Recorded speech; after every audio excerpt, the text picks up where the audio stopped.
Time is a consequence of space. See, wherever there is space, wherever there is physicality, first of all, physicality is always limited. Even science says it nowadays because, well, everything in physicality has a certain pattern, and its pattern is to slowly dissipate.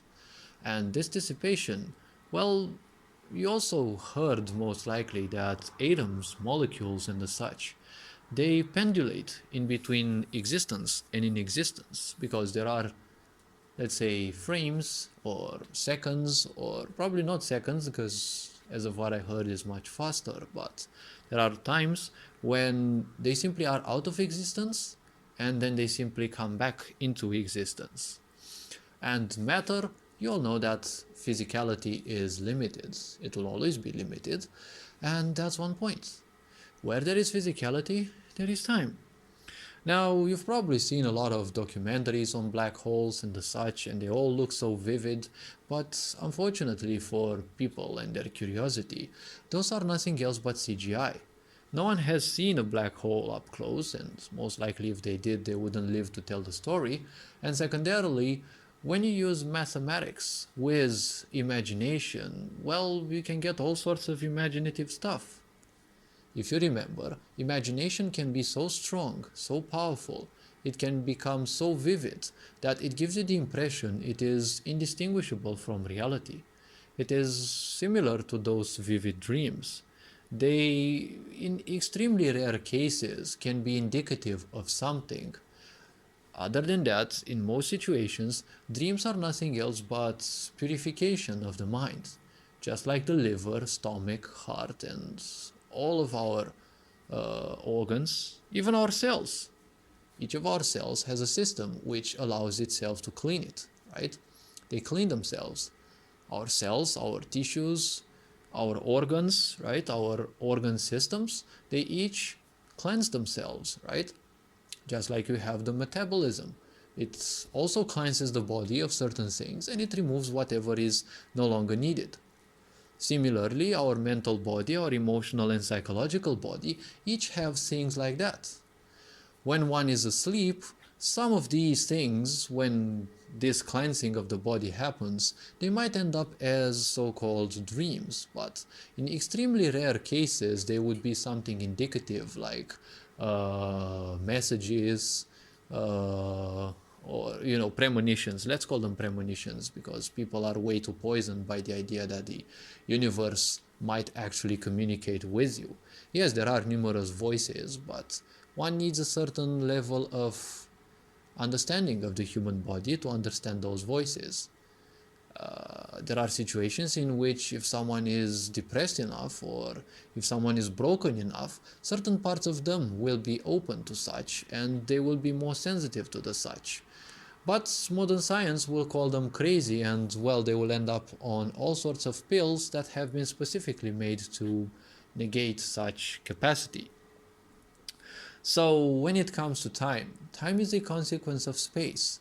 Black holes, well, no one knows exactly how they look like. In movies, you see them either as vortexes or you see them as perfect spheres, right? And it is a bit funny because we don't know exactly how they look. And specialists also say that there is the singularity in the middle of them and there are all sorts of things which have been so-called mathematically proven. But you're trying to prove certain things through your imagination because you haven't experienced any of those things. Now, wise people have been telling you from thousands of years before, the whole history of the universe is there in your DNA. And if you become introspective enough, you will find out a lot of things. Gautama Buddha, the famous person that we know as the Buddha, right? But Buddha is a title. That individual, when they became enlightened and started looking within, they spoke 2,500 years ago or 2,000 years ago when they lived. They spoke about something that they call atum, or what we would call nowadays as the atom. It was 2,500 years ago or 2,000 years ago. No technology, no nothing to detect that. Just by looking inside, he saw how matter is, arranged by nature. So one should become introspective before they become imaginative. It is easy to become slave of the mind, especially if people feel lost, because the mind gives a certain sense of security, a certain sense of not being lost. But, not being lost, well, it is always good to be confused, because being confused means that something no longer works, and being confused means you're still looking for answers, right? When people sediment within the minds, well, there is one unfortunate aspect. When people sediment within the mind, they end up suffering more and more, because they end up being nothing else but false conclusions, or just some sad conclusions. Instead of being open to all the possibilities, they just embrace a few things, and in time they even become their comfort zone, which makes things even worse, because there is not going to be any communication with those people, because you're not going to be easily able to pull them out of their comfort zone, which in most situations it's, well, the same thing with their misery.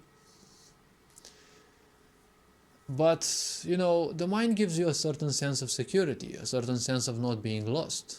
But you know what they say.